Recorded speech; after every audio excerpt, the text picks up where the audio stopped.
مدرسہ فیضان تاج الشریعہ کی بنیاد ڈالی۔ انشاءاللہ آپ حضرات کی محبتیں شامل حال رہیں اور رب کا کرم اسی طرح سے جاری رہا انشاءاللہ۔ تو یہ مدرسہ قیامت تک اللہ نے چاہا تو دین کی خدمت کرے گا۔ سبحان اللہ سبحان اللہ۔ یہ مدرسے ہماری ریڑھ کی ہڈی کی طرح ہے۔ اگر بھارت میں مدرسے کمزور ہو گئے تو ہندوستان کا مسلمان کمزور ہو جائے گا۔ اس لیے کہ ڈاکٹر چاہے جتنا بڑا ہو، انجینئر چاہے جتنا بڑا ہو، ماسٹر چاہے جتنا بڑا ہو، چاہے ڈگریوں سے اس کا جھولا بھر گیا ہو، ڈاکٹر تو بہت بڑا ہوگا مگر اپنے باپ کی نماز جنازہ تک نہیں پڑھا سکتا۔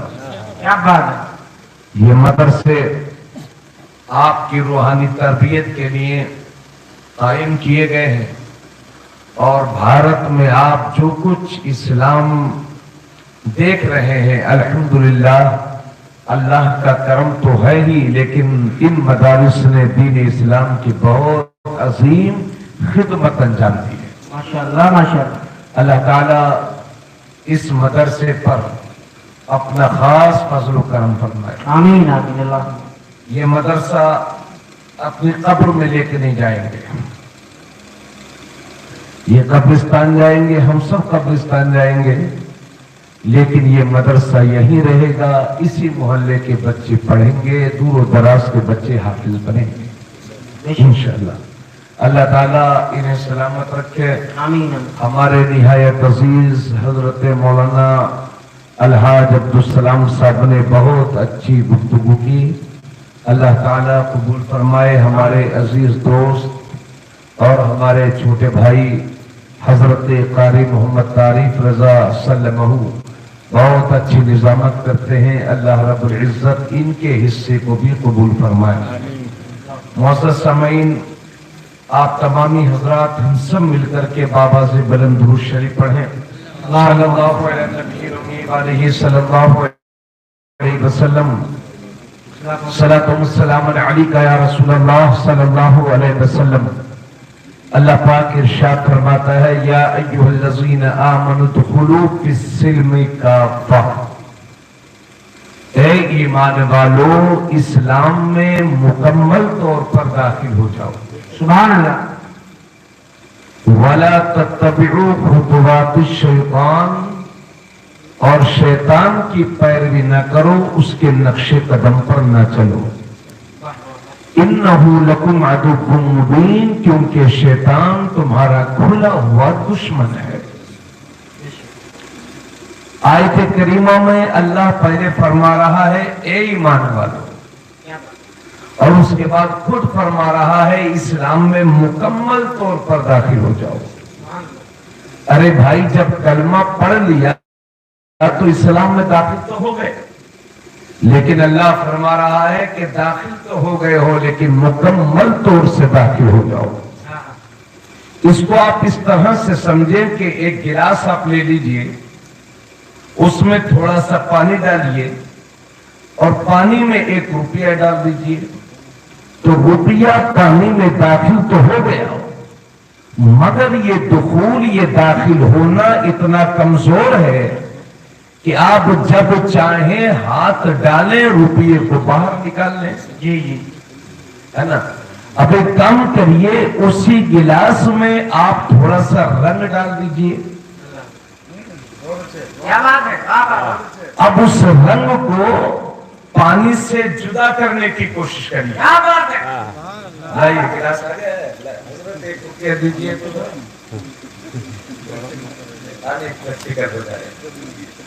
یہ 2 گلاس میں نے لے لیا ہے۔ دیکھیے یہ گلاس میں تھوڑا سا پانی، چونکہ پانی ضائع نہ ہو اس لیے میں پانی نہیں لے رہا ہوں۔ اس گلاس میں آپ پانی داخل کر دیجئے، اس کے بعد آپ نے 1 روپیہ داخل کر دیا، گلاس میں 1 روپیہ داخل ہو گیا، مگر یہ داخل ہونا اتنا کمزور ہے کہ میں جب چاہوں اس روپیے کو نکال کر کے باہر کر دو، اپنی جیب میں رکھ لو۔ اب ایک کام کریے کہ اسی پانی میں تھوڑا سا رنگ ڈال دیجئے، اور اب رنگ کو پانی سے جدا کرنے کی کوشش کریے تو کبھی نہ ہوگا. نہ پانی رنگ سے جدا ہو نہ رنگ پانی سے جدا ہو. بس میرا اللہ بھی تم سے یہی چاہتا ہے. اے ایمان والو, اسلامی رنگ میں ایسے رنگ جاؤ کہ دنیا کی کوئی طاقت تم سے اسلامی رنگ نہ ہٹا سکے. نعرہ تکبیر, نعرہ رسالت, مشرے اعلیٰ حضرت پیغام تابع شریعہ کانفرنس خطیب الہند. واہ واہ واہ. آپ کو بات سمجھ میں آئی کہ نہیں؟ ہاں, اسلامی رنگ میں ایسے رنگ جاؤ کہ دنیا کی کوئی طاقت آپ سے اسلامی رنگ نہ اتار سکے. صبغۃ اللہ ومن احسن من اللہ صبغہ, یہ اللہ کا رنگ ہے اور اللہ کے رنگ سے بہتر کس کا رنگ ہے؟ کیا کہنے میں؟ واہ واہ واہ. یہ اللہ کا رنگ ہے اور اس سے بہتر کس کا رنگ ہے؟ حضرات ایک صحابی ہیں حضرت ذوالخویصرہ یمانی. انہوں نے اللہ کے نبی صلی اللہ علیہ وسلم کی بارگاہ میں عرض کیا, جزاکم اللہ, انہوں نے اللہ کے نبی صلی اللہ علیہ وسلم کی بارگاہ میں عرض کیا, یا رسول اللہ قیامت کب آئے گی؟ نبی کریم صلی اللہ علیہ وسلم نے فرمایا, اے میرے صحابی یہ تو بتاؤ کہ قیامت کی تیاری کیا کر رکھی ہے؟ تو وہ صحابی عرض کرتے ہیں, یا رسول اللہ بس قیامت کی تیاری تو میری کچھ نہیں ہے, مگر اے اللہ کے رسول میں اللہ اور اس کے رسول سے محبت کرتا ہوں. تو میرے نبی فرماتے ہیں, انت مع من احببتا, تم جس سے محبت کرو گے قیامت کے دن اسی کے ساتھ اٹھائے جاؤ گے. اگر رسول اللہ سے محبت کرو گے تو ہمارا حشر رسول اللہ کے ساتھ ہوگا, اور اگر رسول اللہ کے غداروں سے محبت کریں گے تو حشر غداروں کے ساتھ. زندہ باد زندہ باد. جی آپ حضرات ذرا دلچسپی کے ساتھ بیٹھیے. حضرات آج کے دور میں سب سے بڑی ضرورت یہ ہے کہ اسلامی رنگ میں رنگ جاؤ. بولو بھائی, سب سے بڑی ضرورت کیا ہے؟ اسلامی رنگ میں رنگ جاؤ. مگر ہم دیکھ رہے ہیں اسلامی رنگ میں رنگنے کے بجائے جس قوم کے بچوں کے چہروں پر داڑیاں ہونا چاہیے یا ان کے بال ہوں تو سنتوں کے مطابق, مگر آج کل کے بچوں کے بال دیکھو تو لگتا نہیں ہے کسی مسلمان کا بچہ ہے. کوئی طرح طرح کے نام رکھے ہیں, میں تو اس کو نام بھی نہیں دینا چاہتا, مگر کہیں کہیں میں اس کو کہتا ہوں یہ کتا کٹنگ ہے. کوئی ادھر سے کٹ مروا رہا ہے, کوئی ادھر سے کٹ مروا رہا ہے. اللہ نے اچھے خاصے بال بنائے ہیں, کالے بال سب کو پسند ہوتے ہیں. بالوں کی سیاہی پن کا اندازہ اس دن ہوگا جب آپ کے بال سفید ہونے لگیں گے, تب ترسو گے اس سیاہی کو. مگر اللہ نے اچھے خاصے آپ کے کالے بال بنائے, مگر ہم نے اپنے بچوں کو 100 روپیہ 200 روپیہ دے کر کے لفنگا بنانے پر مجبور کیا ہے. حضرات گرامی, تلخ مزاجی کے لیے پیش کی معذرت, مگر سچائی بیان کرنے کی کوشش کر رہا ہوں. اللہ فرما رہا ہے اسلامی رنگ میں رنگ جا, مگر یہ ہاتھ میں کڑا پہنے اس لیے گھوم رہا ہے تاکہ لوگ اسے مسلمان نہ سمجھیں. یہ ہاتھ میں دھاگا اس لیے پہنے گھوم رہا ہے تاکہ لوگ اسے مسلمان نہ سمجھیں. اللہ نے اچھا خاصا مسلمان بنایا ہے, مگر اسلامی رنگ میں یہ قوم کہاں رنگی جا رہی ہے؟ جو مسجدیں ہماری رمضان میں بھری ہوئی تھی, آج ہم دیکھ رہے ہیں کہ نمازیوں کے لیے ترس رہی ہیں, نمازیوں کے لیے ترس رہی ہے.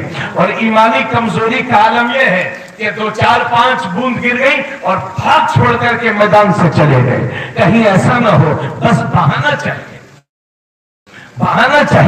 اگر یہیں پر قوالی کا پروگرام رکھ دیا جاتا تو یہ لوگ گھروں سے نوٹوں کی گڈیاں لے کر کے آتے, اور ایسا لگتا کہ اتنے بڑے کروڑ پتی ہیں کہ لکھنؤ کے نواب بھی اپنی قبروں میں شرمندہ ہو رہے ہوں گے ان سے, ایسا لگے گا. حضرات یہ ہمارا حال ہے. 80 سال 70 سال 60 سال کے ہو گئے, منہ میں کے دانت بھی گرنے لگے, مگر روزانہ شیونگ کروا رہے ہیں, چہرے پر داڑھی کی کوئی چیز نہیں. حضرات, اور اگر کوئی کہہ دے میاں داڑھی رکھ لو تو کہتے میاں بھی میری عمر ہی کیا ہوئی ہے. یہ ہے ہمارا حساب کتاب. صاحب معاف کریے گا تلخ مزاجی کے لیے, مگر